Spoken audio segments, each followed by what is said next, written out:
नमस्कार, मैं हूं श्वेता झा। चलो चार धाम पर विशेष कवरेज आप देख रहे हैं। चार धाम की यात्रा, साथ ही साथ देखिए अक्षय तृतीया का शुभ मुहूर्त। कल अक्षय तृतीया है। अक्षय तृतीया को साल के सबसे शुभ दिनों में से एक माना जाता है। कहते हैं कि इस दिन सूर्य और चंद्रमा दोनों ही अपनी उच्च राशि में स्थित होते हैं और शुभ परिणाम देते हैं। अक्षय तृतीया पर सोने चांदी या फिर मूल्यवान वस्तुओं की खरीदारी और दान पुण्य के कार्य शुभ माने गए हैं। इस शुभ संयोग के मौके पर कल से उत्तराखंड में चार धाम यात्रा की शुरुआत भी हो रही है। बिल्कुल, नमस्कार, आपके साथ मैं हूं नवजोत रंधावा और बड़ी और महा कवरेज चार धाम यात्रा की आप देख पाएंगे गुड न्यूज टुडे पर। और अगर आप लाइव दर्शन भी करना चाहते हैं तो गुड न्यूज टुडे आपको लाइव दर्शन कराएगा बाबा केदार के। तो चार धाम यात्रा को लेकर श्रद्धालुओं में जबरदस्त उत्साह है। कल केदारनाथ, यमुनोत्री और गंगोत्री के कपाट खुलने जा रहे हैं। मंदिर सज कर तैयार हैं। श्रद्धालुओं का जत्था चार धाम से महावरदान प्राप्त करने के लिए निकल चुका है। केदारनाथ मंदिर को फूलों से सजाया गया है। आपको बता दें, ये केदार धाम की तस्वीरें जो आप देख रहे हैं, देखिए बेहद खूबसूरत तस्वीरें आपको हम दिखा रहे हैं। फूलों से किस तरह से श्रृंगार किया गया है केदार बाबा का। केदारनाथ धाम का 10 टन फूल यहां पर मंगाए गए हैं। अक्षय तृतीया और चार धाम यात्रा को लेकर विस्तार से हम चर्चा भी करेंगे, लेकिन सबसे पहले इन तस्वीरों को हम आपको बता दें। यहां पर हजारों की संख्या में श्रद्धालु पहले ही आज पहुंच चुके हैं। कल कपाट खुलने वाले हैं बाबा केदार के, जिसके लिए विशेष तैयारियां की जा रही हैं। श्रद्धालुओं का उल्लास, उनका उत्साह अपने चरम पर है।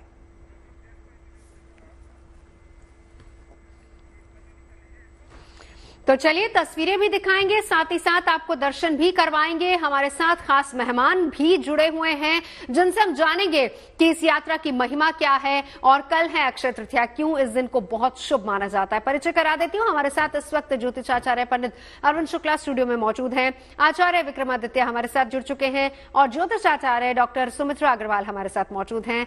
शुरुआत करें उससे पहले हम आपको दिखाते हैं चार धाम यात्रा से ये खास रिपोर्ट।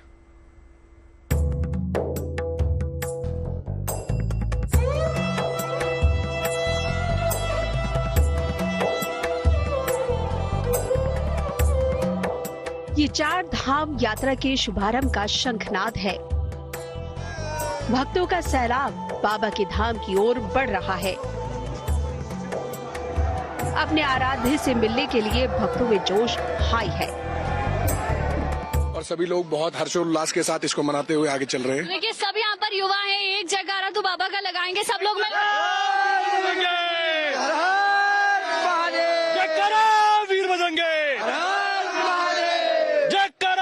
वीर बजरंगे, उत्तरकाशी की वादियों में पहले दर्शन का उल्लास देखा जा सकता है।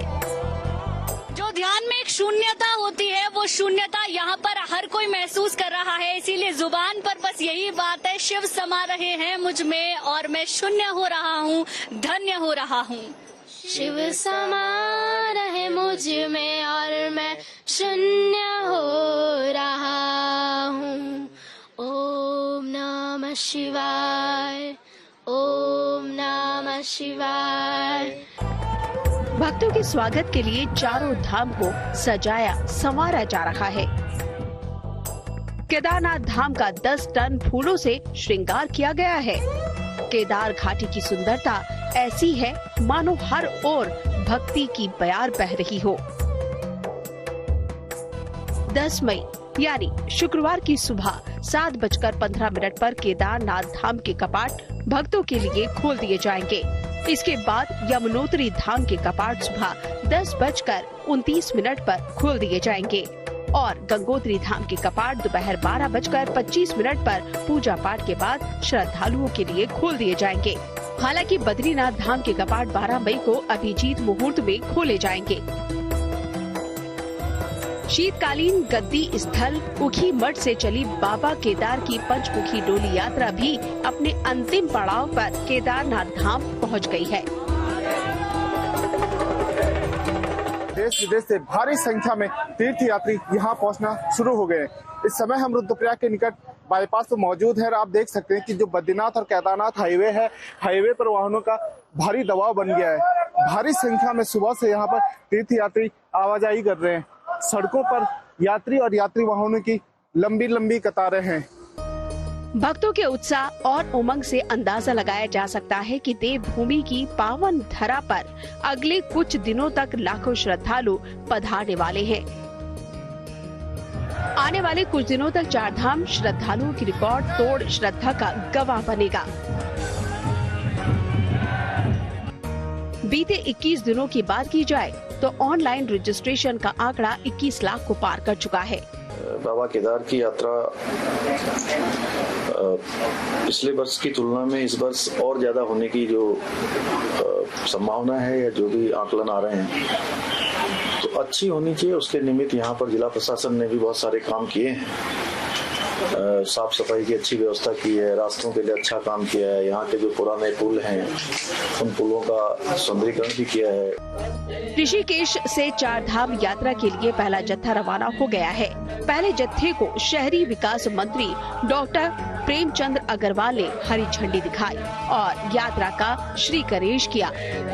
पहले जत्थे में करीब 135 बसों को ऋषिकेश से चारधाम के लिए रवाना किया गया है, जिसमें करीब 4000 यात्री सवार हैं। आज 135 बसें जिसमें 4050 यात्री आज रवाना हुए हैं, उनको मैं बहुत शुभकामनाएं दे रहा हूं। अभी तक ऑनलाइन रजिस्ट्रेशन जो है 20.5 लाख से ऊपर हुए हैं। का मतलब ये है कि इस बार यात्रा और इससे ज्यादा जाने वाली है। कोई परिवार संग चारधाम यात्रा के लिए आया है और कोई दोस्त और रिश्तेदारों संग यहाँ आया है। मान्यता है कि चारधाम यात्रा का पूर्ण जीवन मृत्यु के चक्र से मुक्ति दिलाने वाला है। ये यात्रा एक तप है और इस यात्रा के पथ पर बाबा के तपस्वी निकल चुके हैं। रुद्रप्रयाग से गुंजन दीक्षित, प्रवीण सेमवाल और जोशीमठ से कमल नयन सिलोरी के साथ bureau report, good news today.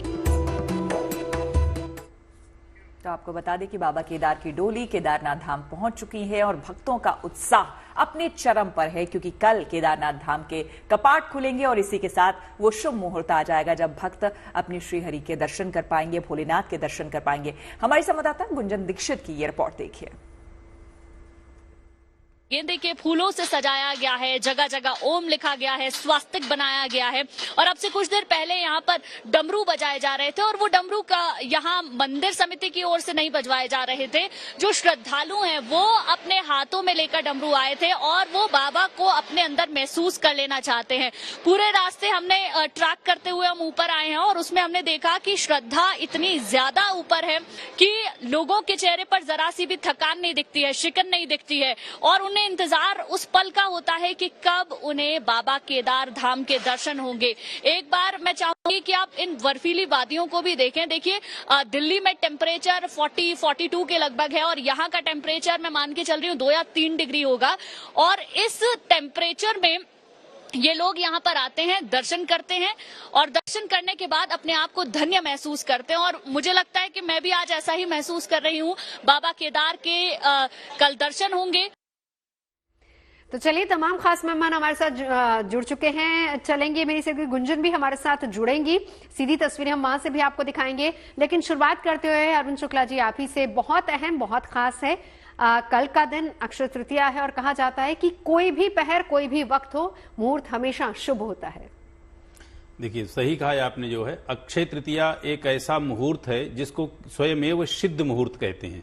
और सबसे पहले अपन यह जान लेते हैं कि अक्षय नाम क्यों पड़ा।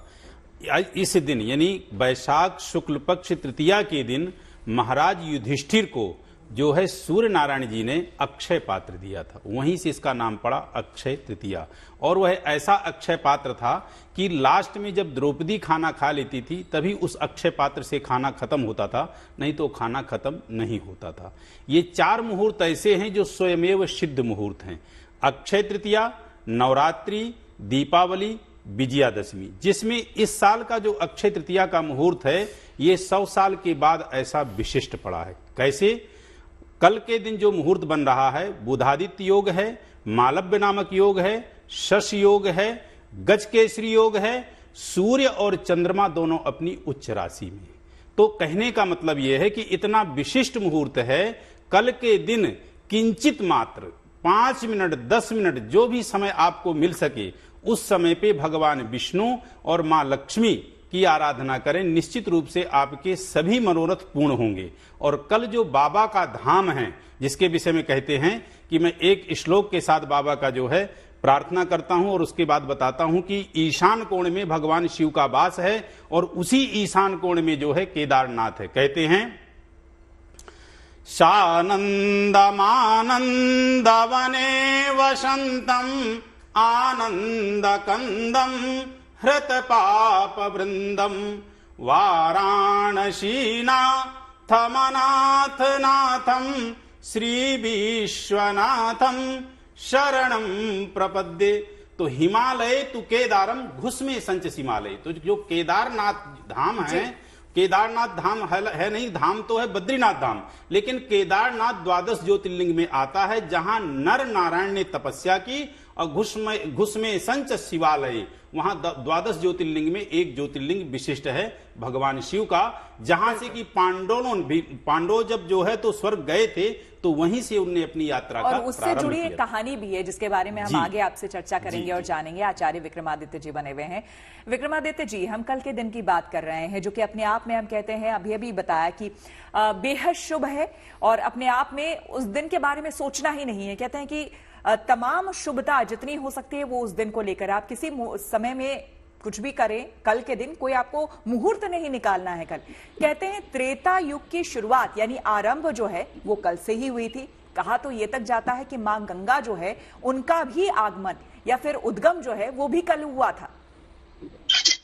देखिए, किंवदंतियां बहुत प्रकार की हैं। भारतीय संस्कृति में ऋषि अनेक हुए, उन्होंने अपने अपने अनुभव के आधार पर समस्त प्रकार के आख्यान वहां उपस्थित किए। अक्षय तृतीया अद्भुत योग है। वैशाख मास के शुक्ल पक्ष की तृतीया जो होती है, उस दिन भगवान परशुराम का नर नारायण की जयंती होती है, हयग्रीव भगवान की जयंती है, युगादि तिथि भी इस तिथि को कहा जाता है।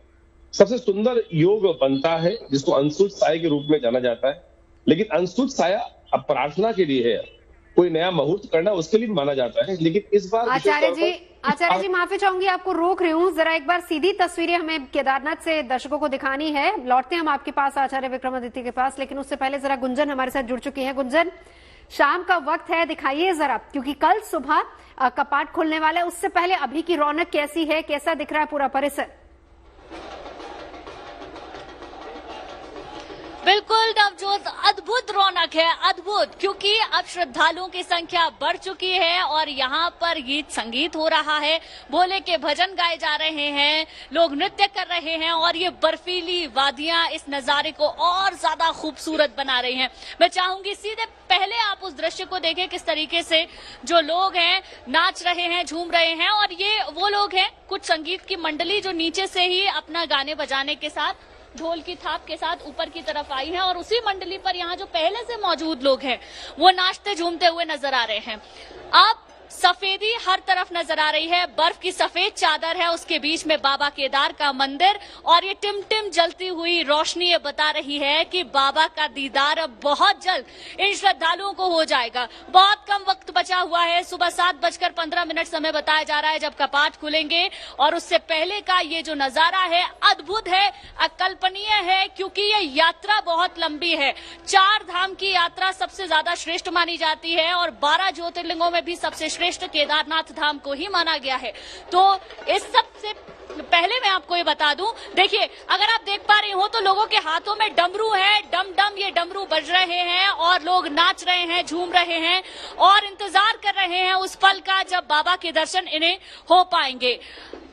इस अंधेरे में ये मंदिर और भी ज्यादा खूबसूरत लग रहा है, भव्य तरीके से सजाया गया है, फूलों की माला, स्वास्तिक बनाया गया है, ओम नमः शिवाय ऊपर लिखा हुआ है और इन घाटी के बीच में ये अद्भुत छटा है केदारनाथ धाम की। जो इंतजार रहता है श्रद्धालुओं का 6 महीने का, वो इंतजार कल सुबह खत्म हो जाएगा और उससे पहले, उससे ठीक एक दिन पहले की तस्वीरें इतनी ज्यादा अद्भुत है।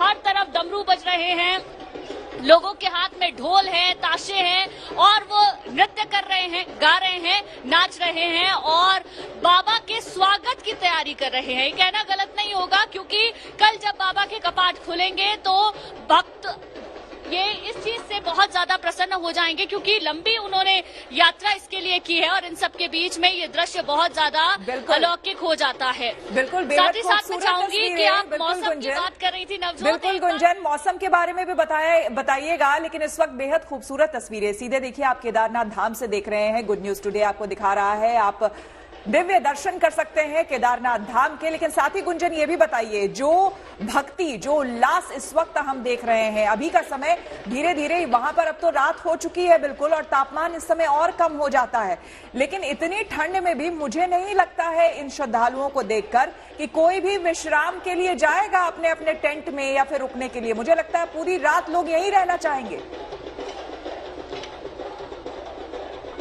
बिल्कुल ठीक कहा श्वेता आपने। इस तस्वीर को देखकर तो मुझे भी ऐसा ही लग रहा है कि इन लोगों की आस्था इस वक्त इतनी ज्यादा बड़ी है, ना तो किसी को नींद आने वाली है, ना कोई अपने टेंट की तरफ जाने वाला है। सिर्फ गीत संगीत, बाबा का जय घोष हर तरफ मुझे लगता है रात भर सुनाई देने वाला है, क्योंकि अब इंतजार बहुत कम बचा हुआ है। ये तस्वीरें वाकई अद्भुत है। साथ ही साथ मौसम की हम बात कर रहे थे, क्योंकि शाम ढल चुकी है और ये बर्फीली वादियां और भी ज्यादा खूबसूरत नजर आ रही हैं, और इस खूबसूरती के बीच में बाबा केदार का जो मंदिर है वो अद्भुत नजर आ रहा है। और आप देख सकते हैं कुछ ऐसे लोग हैं जो बाबा का वेश रख के भी आए हैं। ये भक्त अलग तरीके से नीचे से ही आए हैं। मैं चाहूंगी, अगर क्योंकि अंधेरा ज्यादा है, मेरे कैमरा पर्सन उस तरफ दिखा पाए तो केदारनाथ मंदिर के ठीक बाहर बाबा का बिल्कुल गुंजन, हम वो तस्वीरें देख रहे हैं जो बाबा के भेष में वहां पर पहुंचे हैं। ये अपनी अपनी भक्ति है और अपनी अपनी भक्ति का ये रंग है, अपनी भक्ति बाबा के प्रति दिखाने का एक तरीका भी है। गुंजन, जरा वहां इस वक्त किस तरीके से भक्त उत्साहित हैं, क्या कुछ वहां पर चल रहा है? एक बार वहां की जरा तस्वीरें तो हम देख रहे हैं, जरा सुनवाइए भी वहां से क्या हो रहा है अभी। यहाँ पर नवजोत थोड़ा सा नेटवर्क का इशू है, इसीलिए मैं थोड़ा ऊपर की तरफ हूँ, लेकिन मैं आगे कोशिश करूंगी कि मेरे कैमरा पर्सन यहीं पर रहें, मैं नीचे जाऊं। वो तस्वीरें भी मैं आपको अब से कुछ देर बाद दिखाऊंगी। लेकिन ये जो नजारा है ये अद्भुत है, लोगों की संख्या बढ़ती जा रही है और मुझे लगता है रात भर ये पूरा प्रांगण इसी तरीके से भरा रहेगा। गीत संगीत, नाचना गाना, और इन सब के बीच में बाबा का जय घोष हर तरफ बम बम बोले के जयकारे हैं। हम उस ढोल को, हम उस ताशे को, उस डमरू को सुनना चाह रहे थे, और हम भी यहाँ पर स्टूडियो से करना चाह रहे थे कि इस वक्त वहां पर क्या माहौल है।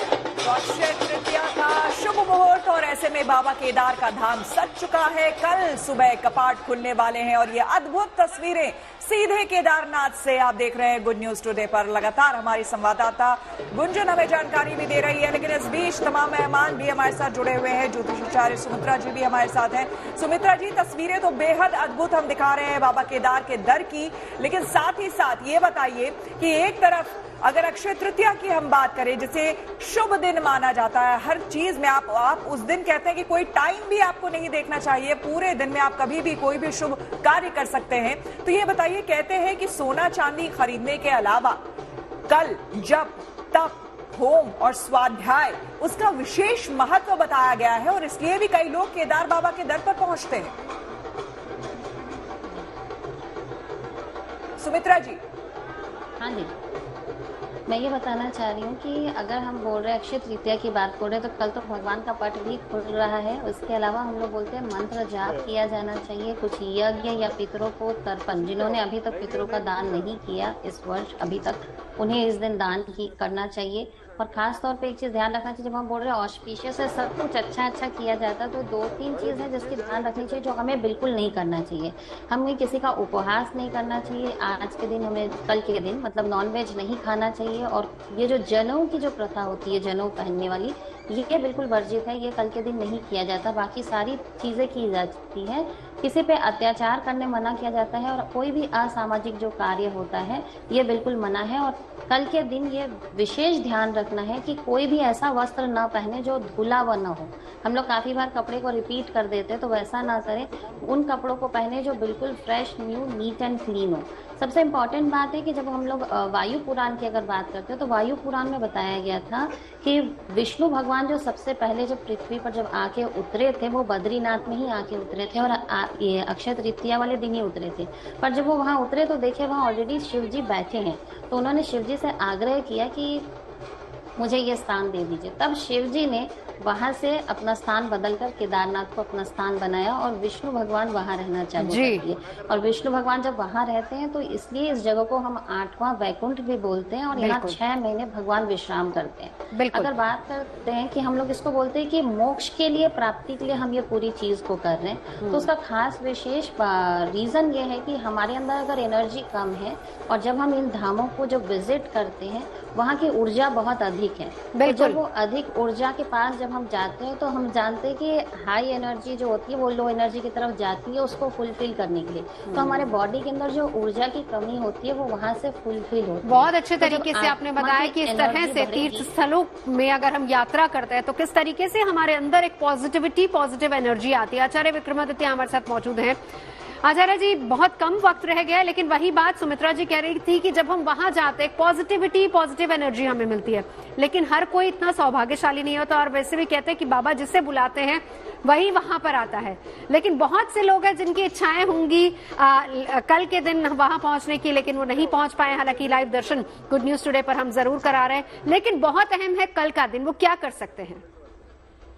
देखिए, जिस प्रकार से बात करें दर्शन की, तो दर्शन तो साक्षात आप अपने चैनल पे के माध्यम से करा ही रहे हैं, और ये सुंदर सौभाग्य है कि आप यदि जा नहीं पा रहे हैं तो चलचित्र के माध्यम से अगर आप दर्शन कर ले साक्षात बाबा के, जितने सुंदर दर्शन वहां जाके नहीं हो सकते हैं, इस चैनल के माध्यम से उतने सुंदर तरीके से दर्शन होंगे। तो ये तो भाव है, और इस भाव को ही पवित्र करने का प्रयास करना चाहिए। अक्षय तृतीया, जो भी कार्य किया जाएगा उसके अक्षय फल प्राप्त होगा। इस बात को स्वाभाविक रूप से हमको समझ लेना चाहिए, इसलिए पुण्य ज्यादा करने का प्रयास करें कि गलती से यदि कोई गलत कार्य होता है तो उसका भी अक्षय फल प्राप्त होगा। ये बात भी सोच लेनी चाहिए, पॉजिटिव और नेगेटिव दोनों एस्पेक्ट्स।